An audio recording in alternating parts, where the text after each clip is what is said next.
Hello, everyone, and welcome to this information session. We are very happy to have this second call. In year 2024, we had the first call, and with this information session, we want to present you the criteria of the call and to offer you opportunity to ask some of the questions live, to have a short discussion. During presentation of the funds coordinator, Milena Milošević-Micić, if you can kindly remain muted. We are recording the session for all of those who were not able to join us today to be able to enjoy the recording and the video. After Milena's presentation, that will be around 40 minutes. We will have 20 minutes for questions from the audience. So without further ado, I invite Milena to start with the presentation. Well, hello everyone. Thank you, Aida, for presenting and announcing everything. I'm happy to be able to meet you all in this way, but I'm sure that we will stay in contact. But I do hope that this presentation will help you and guide you through the process of applying for the funds of the second call on the Headley Southeast Europe Cultural Heritage Fund. We are conserving and celebrating cultural heritage in Southeast Europe. This is something that we can call our mission. But let's learn some more about the funding from the Headley CCH Fund, as we call it. Like this is a nickname, short option. So today we are going to make some kind of introduction, overview of the call, talk about objectives, values of the fund, areas that we would like to support, what kind of projects we are looking for, of course, eligibility criteria, and funding priorities. Application process is something that is very important. I would invite you all to search through the website of the fund, but also we will use this opportunity to explain everything that is necessary and important to know about the process. And of course, the key deadlines are also some kind of important stones on our way towards success. And of course, we will give some kind of insight on successful project proposals. And again, I have to mention that we have information about our grantees from the first call on our website and also on the site of the Balkan Museum Network. And we will have time for questions and answers. And of course, you will get my contact, and you can feel free to contact me any moment you have something on your mind or something that is bothering you. So we are really pleased to announce this second call for applications from organizations dedicated to conserving and celebrating cultural heritage in Southeast Europe. As far as I can see, I see people from the region, and I would like to emphasize that this is a brand new opportunity for organizations that are aiming to make significant difference in cultural heritage and that are promoting sustainability, inclusivity, and regional cooperation. That is one of the most important elements of the calls. And what we like to emphasize about this call is that this fund is different from others because it supports innovation and organizational growth and young organization, and you will hear more while I present. This fund was established in February 2024, and following the success of the Headley Small Grants Scheme, actually conducted by the Balkan Museum or administered through the Balkan Museum Network. But we try to kind of extend the support for the cultural heritage of the Southeast Europe and to ensure that the grants meet the needs of local people and the heritage sector. That's also another element of this call, that we try to connect communities, local people with the heritage, of course, to raise awareness of the importance of the cultural heritage in general. The fund, this Southeast Cultural Heritage Fund, is administered by the Balkan Museum Network and funded by the Headley Trust UK, and we are really grateful for this opportunity.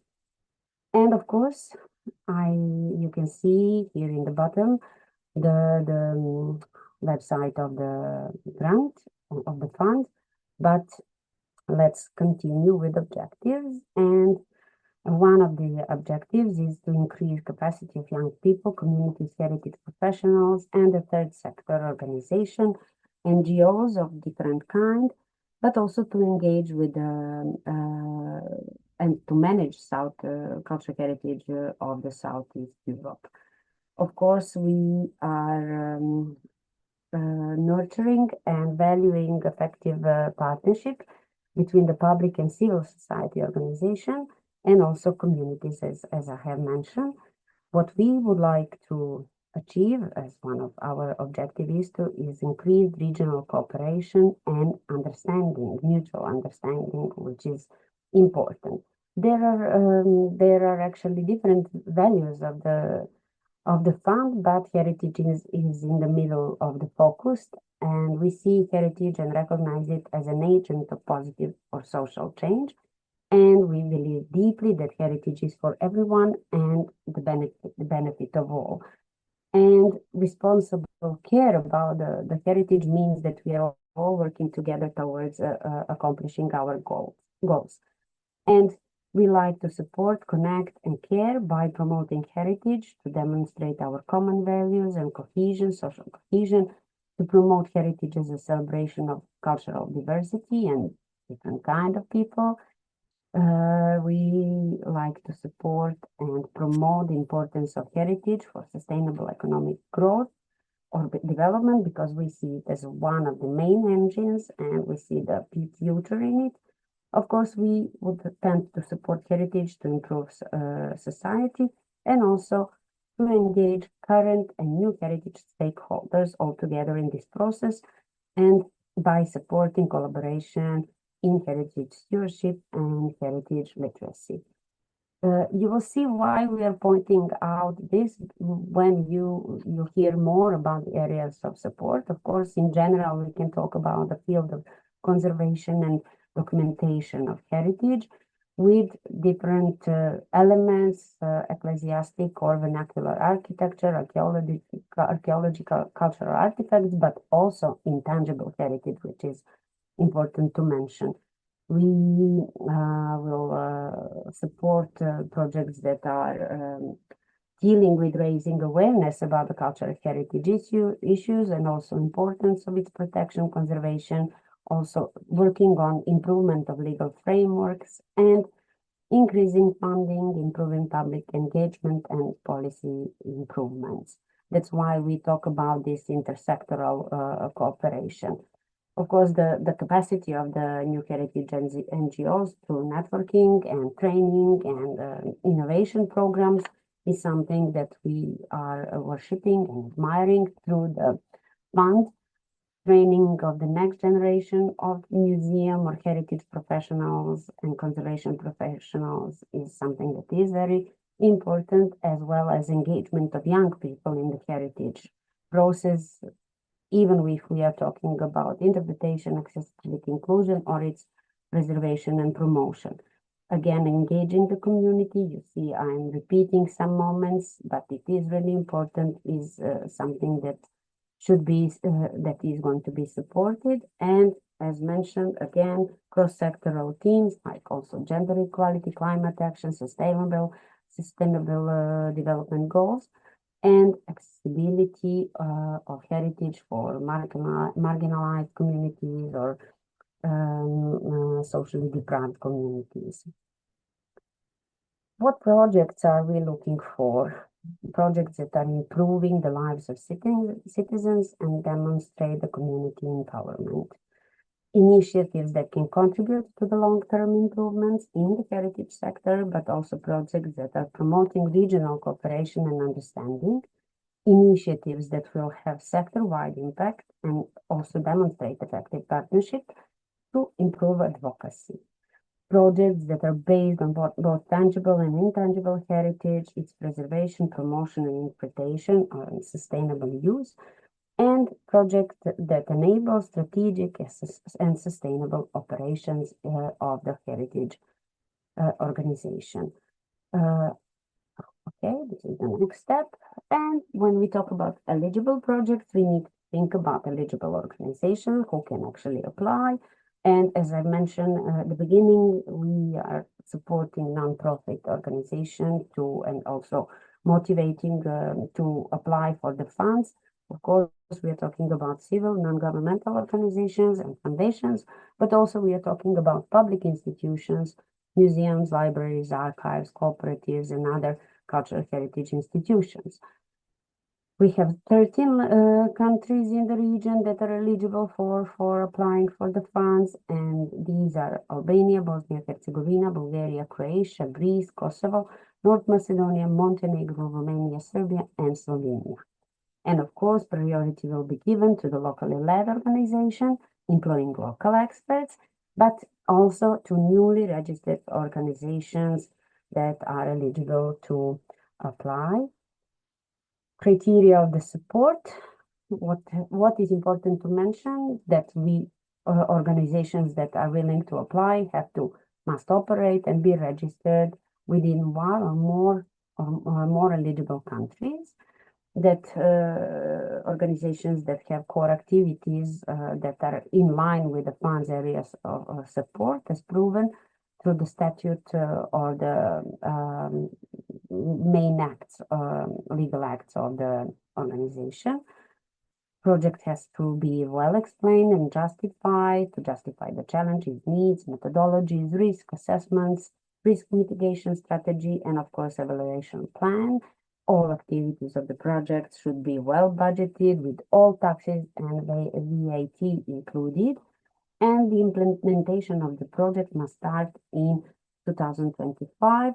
And since we are talking now, and you know that the call is open till the beginning of May, we have the evaluation period and process. So the second half of the year would be ideal for the start of the implementation of the project. And the project must be designed and implemented in partnership with at least one or more eligible heritage institutions. And it is necessary to emphasize at the moment that the partner can be from the same country and or from the different eligible country. The number of the partners is something that is flexible. It depends on you and the needs of the project and the whole process. But what we would like to point out at the moment is that the partnership agreement is not mandatory as one of the documents for the documentation, but if you submit it, that will be also another added value and should be presented through the implementation of the project and definitely in the project reports. Criteria of support still. We need to see the clear evidence of a community engagement and participation in the project. Also, the main leader, the leader of the main applicant, since the only lead partner is submitting documents, should be able to receive funds in euros into the bank account, of course. And we would like to think that you are promoting and presenting an original idea. And since one of the documents that is requested in our application kit is Declaration of Honor, please be aware that you're going to sign the Declaration of Honor that is proving that your project is an original idea. Also, the project and the whole process has to be submitted or actually justified through the financial and narrative reporting. Of course, you will be obliged, the selected candidates will be obliged to preserve all the copies of the receipts and contracts that were made through the implementation of the project. Of course, as I mentioned, narrative and financial support should be submitted at the end of the project. And please don't mind me saying this, but another added value of this call is when you apply, we would definitely recommend membership in the Balkan Museum Network and be proud of potential candidates for the membership of the Balkan Museum Network. What we do not fund, that is something that is also necessary to mention, is the projects that are actually the projects that have already started. Reproduction of the projects that were already implemented by the same organization, scholarship for individual education and research activities, salaries for the full-time paid employees of the public institution, museums or other institutions has to be able to allow staff to work on the project as part of their existing tasks, and projects with a political or religious affiliation are not eligible for funding. Size of grants, we have to mention that we have two options for you. There are kind of small, we call them small projects that last up to 12 months. And we have large-scale projects that are lasting up to 18 months. And the budget for the small projects is up to 5,000 euros, and the budget for the large ones is up to 10,000 euros. And the total fund of this call is 66,000 euros. We have to say that the fund will cover 100% of the project costs, including staff, office, infrastructure, and expertise, but also co-funding is not required, but ability to contribute to the core cost or some kind of activities is really will be well accepted. And again, we have to mention that personal costs of the employees of the public institutions are not eligible or justified cost. Application process is something that is necessary. The part of the process is actually online, but before you start, we suggest read carefully all the instructions on our website and think about everything and to prepare documents before starting or just read the application form and then prepare all other necessary documents. So only the lead partner fills the application form and provides the requested documents. Also, the lead partner is the one who will justify everything through the financial and narrative report. All documents must be translated into English. What I would like to kind of pay your attention to is an official true copy is requested. So you don't have to spend your money to pay the certified translation, but you need to post and sign the true copy translation since you are responsible for ensuring their accuracy. Mandatory online forms are application form. Here we have a link.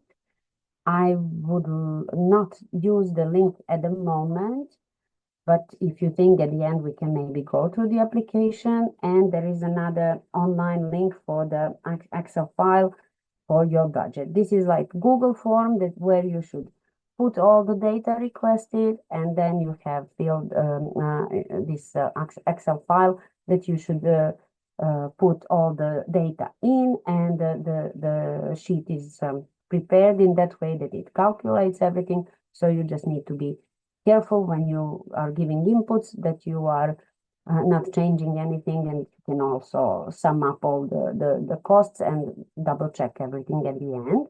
Of course, I mentioned already this declaration of honor that needs to be signed in and scanned and upload in PDF format, not larger than 10 megabytes. For explanations of the application form and the budget, we prepare the guidelines of the documents that you can also find on our website, on the Headley Southeast Europe Cultural Heritage Fund website, and you can download complete kit, project kit files, application files in a zip format so you can get acquainted with.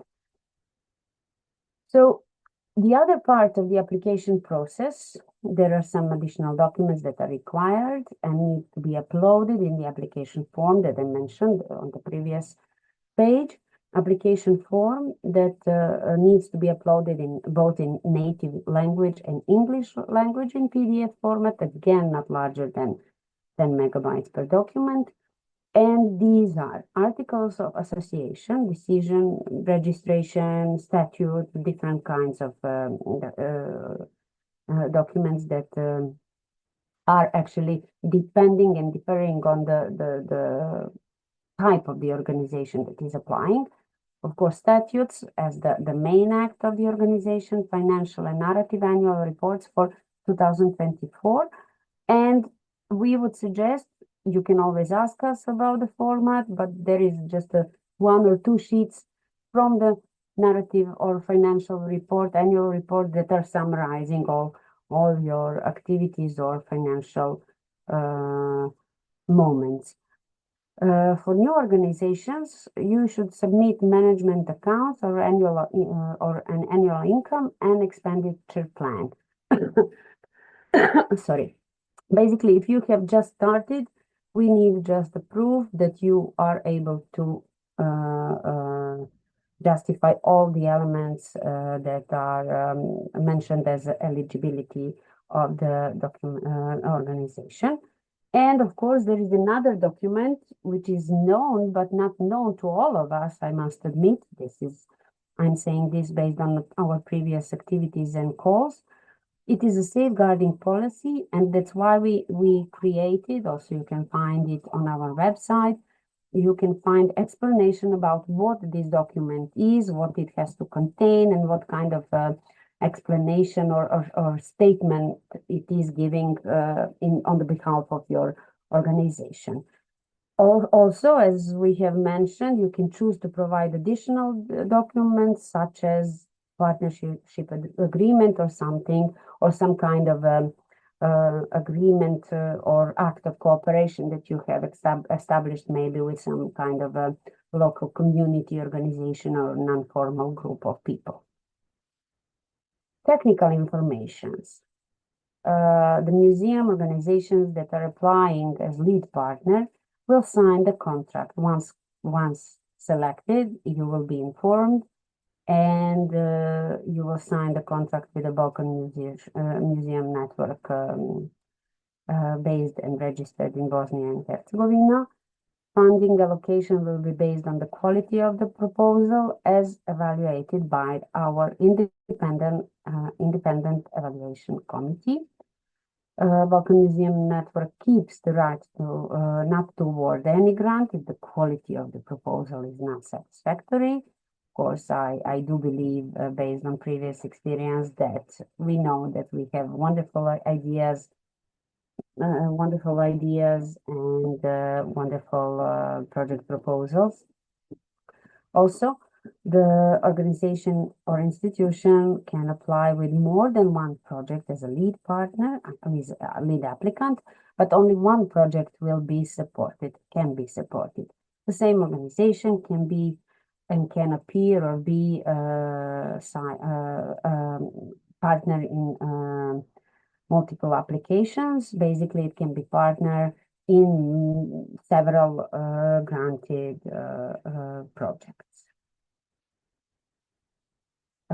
Application deadlines, that is something that is very important, is on 9th of May 2025. So basically we have almost 2 months not almost, more than several days, more than 2 months for the application process. And we would like to mention now that the 5 projects were supported with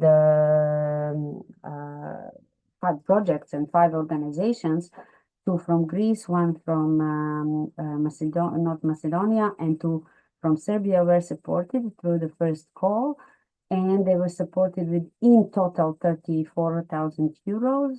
We have 1 large and small scale projects, and we are actually proud to present them on our website, and you can also see the link to the section of the site where you can read more about the projects and organizations that were supported.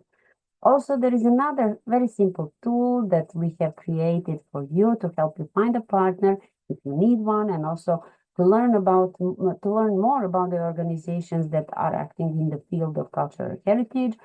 Basically, we are talking about potentially 300, actually 340 members of our Balkan Museum network, among which you will be able to find a partner, I'm sure, in all areas of the call and in all eligible countries. And if you need some kind of help and assistance, feel free to contact us. If you have any additional questions about this, this is a really small and easy to use tool for you. So I guess that you already have some questions, but based on our previous activities regarding the first call, we have already prepared some questions and answers for you. Navigating the application process can be often very confusing or raise some questions. So we have compiled a comprehensive list of frequently asked questions, and we are trying to update it and to include all responses to new queries as they arise.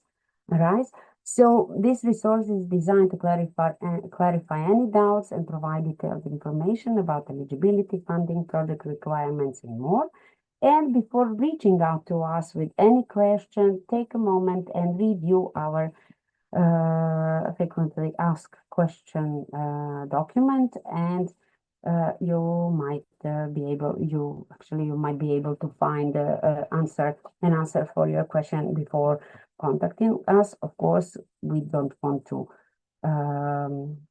disencourage you. Feel free to contact us anytime and ask a question, and we will try to answer as more precisely and as soon as possible.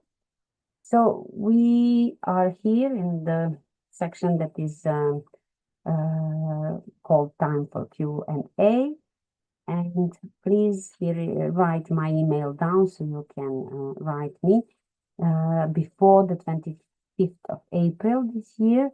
And after receiving and closure after this date, we will not answer your questions, but we will definitely update the list of frequently asked questions and provide answers as more precise as it is possible. And of course, it is important to mention that responses will be provided directly to the inquirer, but will be compiled into the FAQ document, Q&As and A's. And here is the link. I would kindly ask Leila maybe to provide in chat the link to all of you present today, sorry, so you can evaluate today's informative webinar, of course. And there is another last slide from me, and then we will go back to the questions and answers. We would like to think of us as a family, and our family is growing thanks to the support of Headley Southeast Europe Cultural Heritage Fund and also Headley Trust UK. And if you did not join us until now, please, if you share and cherish the values of the Balkan Network, please apply for the membership. And we would like to invite you as well, if not as a member, to join us as one of the potential candidates for funding through this second call. Thank you very much, Milena. I would like to invite our 26 present participants. If they want to ask a question, you are free to unmute yourself and ask directly. I also just want to add something related to online application form. Since it's a online form made in Google, you do need a Google account to fill it in. So I guess many of us already have a Google account, but just that you know that the Google Forms require a Google account. Also, because it's online, if you lose internet connection, you will lose your answers. So it's better that you make a backup in the Word application, so you can actually save your answers to be sure that you have the text there. And for each of the questions in the application form, you have a guidelines document. So there is a separate document that is, explaining you what you should write under each section of the application form. So I think that's relevant. And also for the budget in terms of costs, all the costs are included. So it's already in the frequently asked questions, but it's something that people often ask because our experience with EU funded projects is that, for example, they do not cover some types of VAT tax, for example, but the Headley Trust is covering all personal tax, VAT tax, so please include it in the cost. And I also wanted to say that, as Milena said, this financial report, we basically think about just the overview of your income and expenditure. So we just need 2 balance sheets. We know for some public institutions that financial reports are 150 pages. So the financial report for 2024 should be income and expenditures, 2 basic balance sheets. And please include the originals as well. So not just the translation of English in terms of statutes but we also need the original document just to, be able to prove the validity, the legal validity of the entity.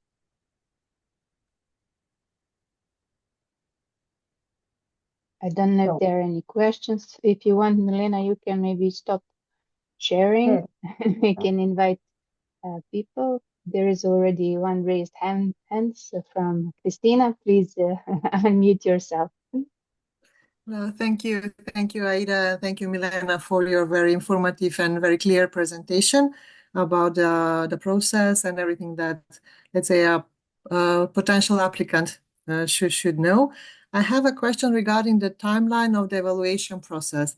I realize that the deadline for applicants for the submission of applications is 9th of May, but when would you be publishing the results? You're mentioning also that the project should be starting in 2025, so this is just for us to know, let's say, presumably, if we apply and if we receive some granting, when would the results be known and when would the contracts be signed? Thank you. Well, I thank you for the question. I mentioned that it should be at the second part of the 2025. And in general, we would be happy if we manage. It's quite time consuming and depends on the number of applications that we receive. But what our general plan is to do the evaluation process during May and June, and preferably finish it and start contracting at the beginning of July. So even earlier, if it is possible, but that's why we didn't want to be very precise about the date. So basically from the 6th or 7th month of the 2025, you all should expect us to provide the final information about the applicants. So that's why we don't want to promise anything. So please don't take us for each word we mentioned, but this is our plan. It really depends on the number of applications because we don't want to rush through that, and we just really think that this is a serious process and it takes time. I understand. Thank you very much. Emir, you were asking questions. Feel free. You're raising hand, please.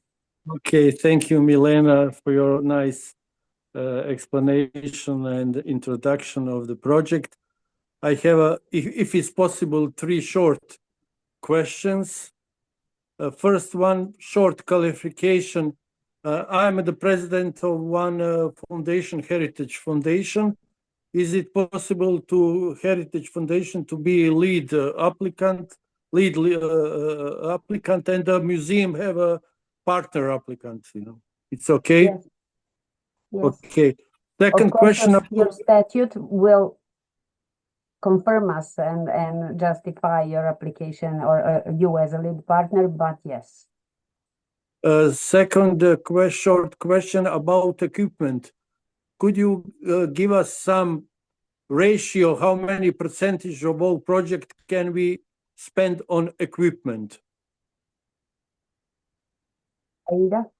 There is no ratio because it depends of the nature of your project. Because the Headley Trust is also building the capacity, so it depends how you justify. I mean, what kind of capacity, what kind of equipment, and if you are asking 100% of the whole budget to go for the equipment, of course, the evaluators will want to see what will be the usage of the equipment.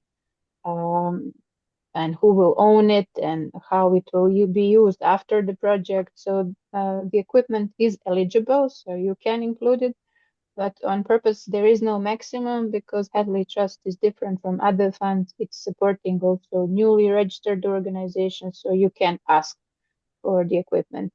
I just wanted to say that in the first call we had the 46 applications and we were only able to fund 5. So the better you justify the project's need and why do you think this project is needed and why the results will be so important for your organization and the sector, your chances are higher because the competition is really high. Understand clearly, because I saw in your question and answers that is overhead costs are 7% of all budget, and I just wants to compare. And also, I think it will be very useful for us to give us some clarification about cost of staff. Let's say, just a second.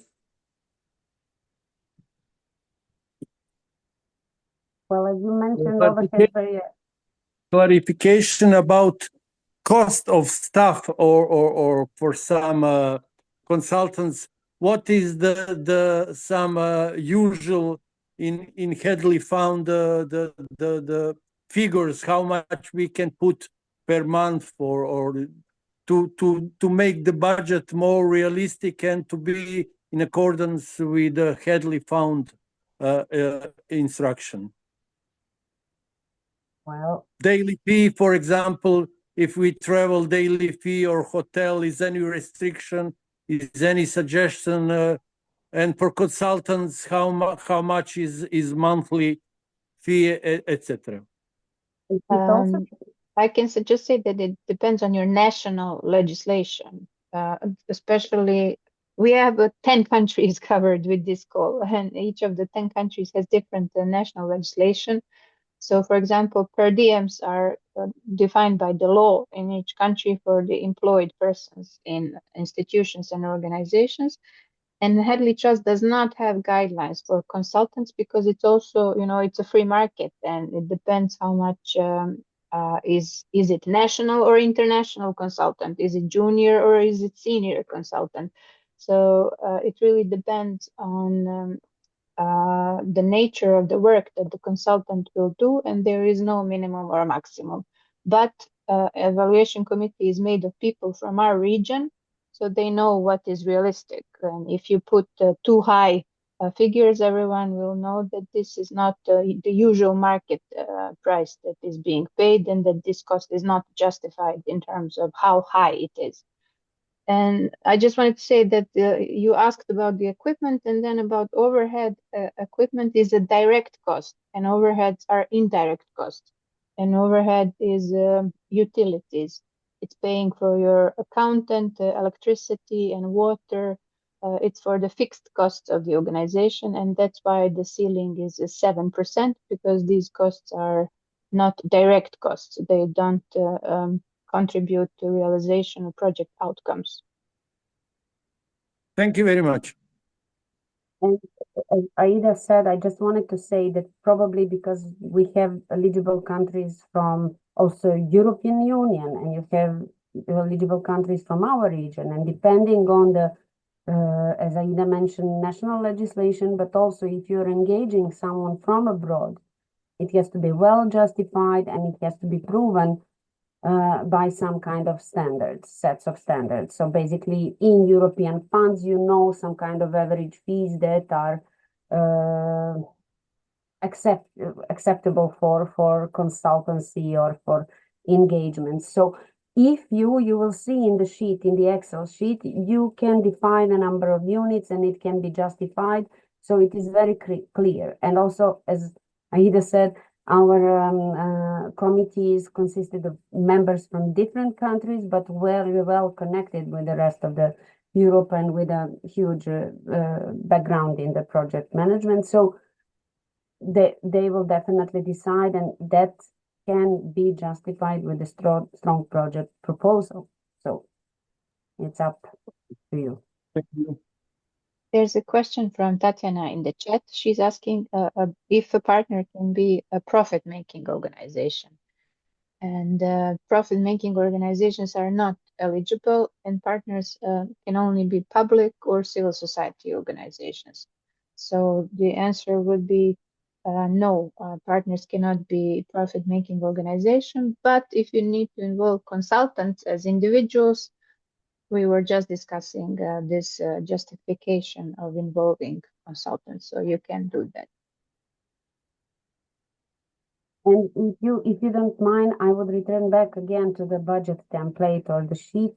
You can, once you open it and go through it, you will see basically the only cost that is limited is this operational cost, and it's 7% of the budget. Everything else is depending and relying and should be justified to the narrative element of the project proposal.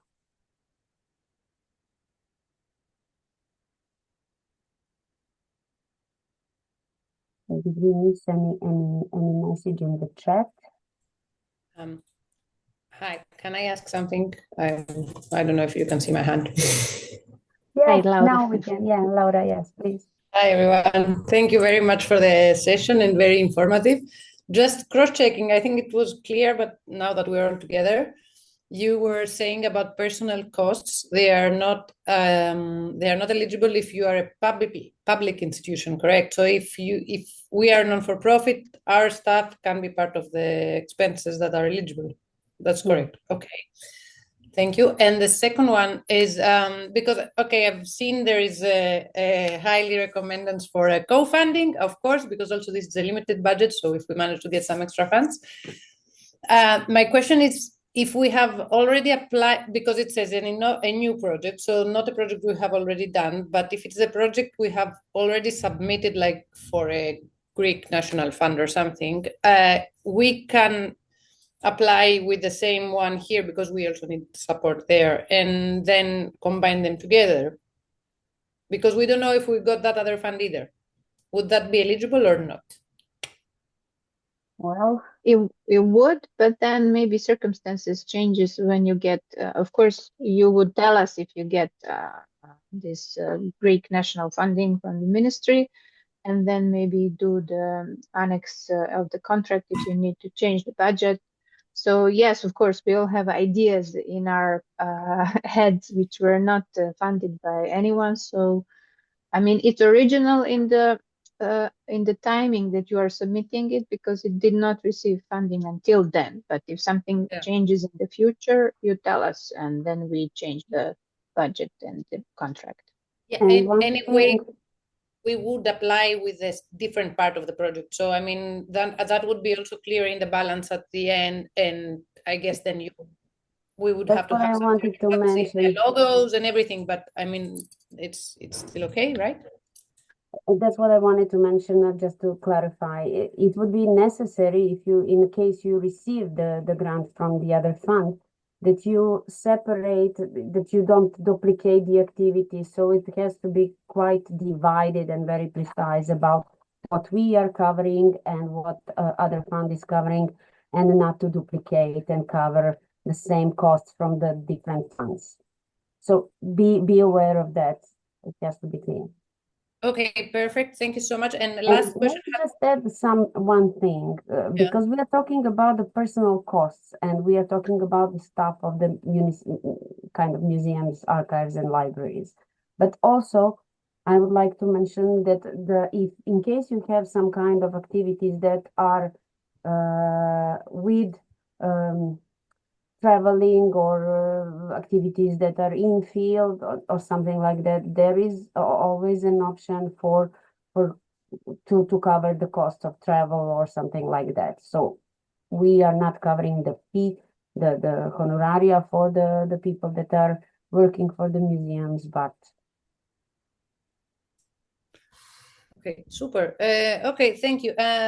Yeah, that's all. And no, just this is not for the fund, but now that we're all together, for the application for the BMN, it's the one we found online on the bottom of the page, right? Because I just found out about everything and I'm exploring. It's straightforward there, right? We just submit the application and it's a couple of weeks for the evaluation, correct? Exactly. It's a very relaxed form. You just describe your organization and confirm. Yeah, so that's it. It's under the members section in the website. Okay, good opportunity to do that too. Thank you so much for the information. Thank you, Laura. And we have similar question from Alexandra. She's also asking about this complementary activities. What happens if you are applying, for example, with the project to multiple sources of support? If we happen to win in your open call, but it ends up being the minor part of financing, for example, if the 10,000 euros from Headley Trust is only 30% of the overall project, she says she's asking if that would be okay. Yes, other funders have this limitation, so I know why you are asking, because, for example, other donors are requesting that their grant is the majority of the grant. The Headley Trust does not have that limitation, so it does not have to be majority. The donors are actually fighting who is owning the impact of the project, and they want to claim the results of your organization. But because this is a different kind of funding, that could be possible that you have in a total pool of donors and money, Headley Trust only contributing with 30%. So yes, that's possible. we have another question off stream. And may I just read it? Hello, and thank you for this session. I have read that the projects that are already implemented by an organization cannot be funded in order to be repeated, even if it is a quite impactful and successful project, right? Unfortunately, we cannot fund the repeated repetition of the project, even though it's justified and successful. That's one of criteria of the call. But I am sure that you can build upon the project that you have already implemented and make a new level of it. So feel free to apply with the next level or for the next level.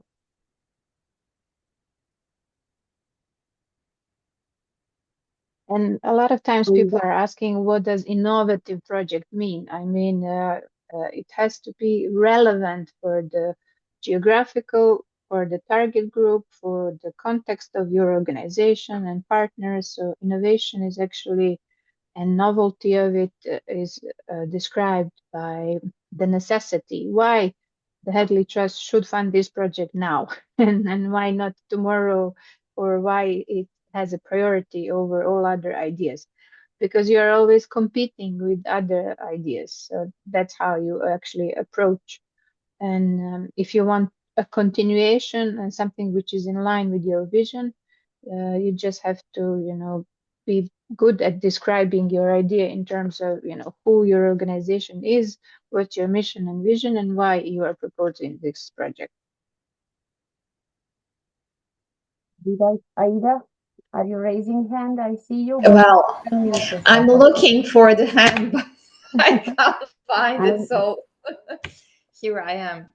Well, I see that the project grant is quite oriented towards heritage in this traditional sense of cultural heritage preservation, protection. But then I saw that Museum of Contemporary Art in Skopje received a grant.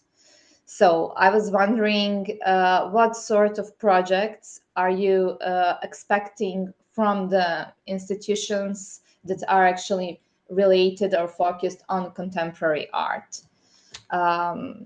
Thank you for your answers in regards to this combining of projects, because that's something I have on my mind, because there is this project that we are looking for funds, and it is possible that we will find something from one side, but it won't be sufficient. So I'll probably go with that kind of application. But I was wondering, what sort of activities are you looking for when it comes to contemporary art, or as we like to call it, contemporary heritage?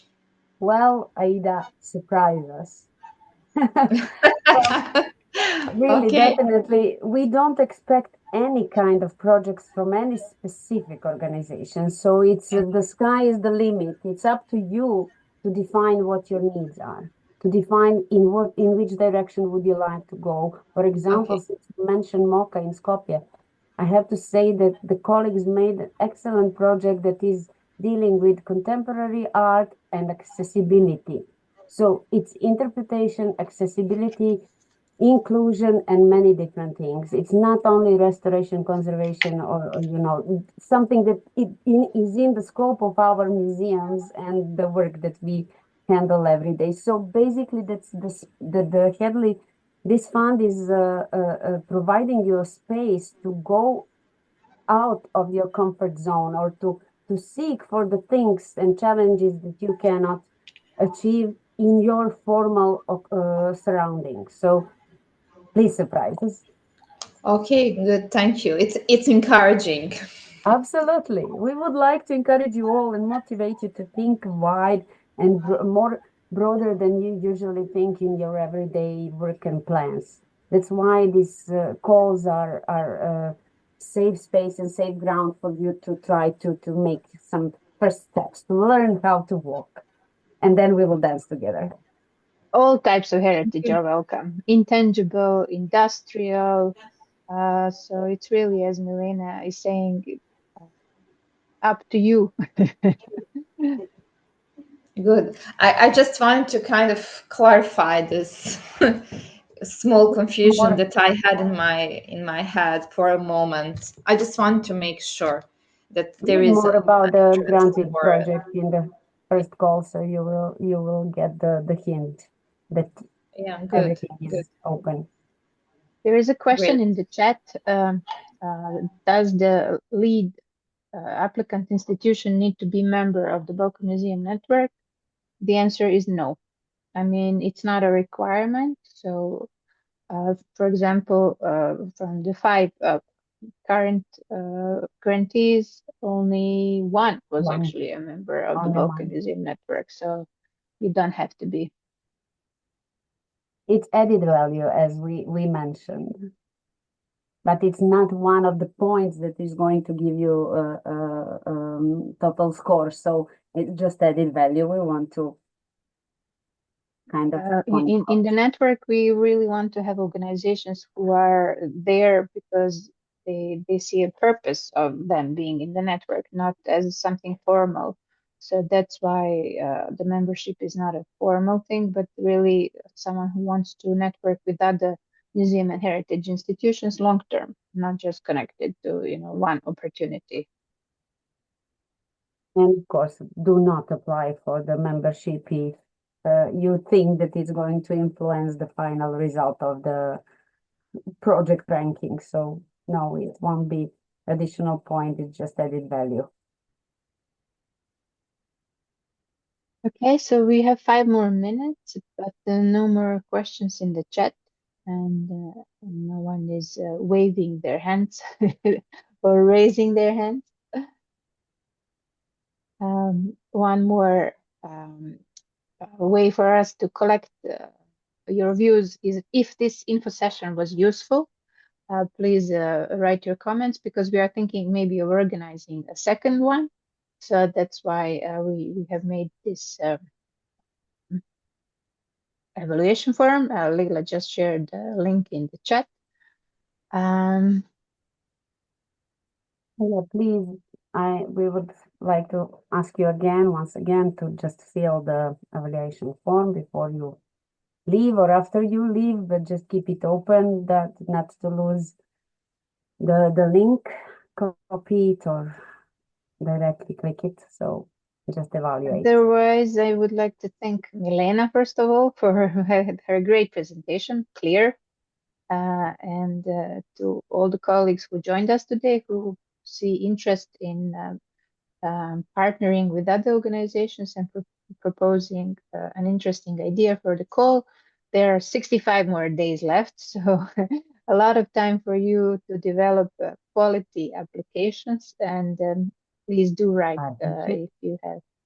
Yes, and partnerships. So I thank you all, and have a lovely rest of the day. Bye-bye. Thank you.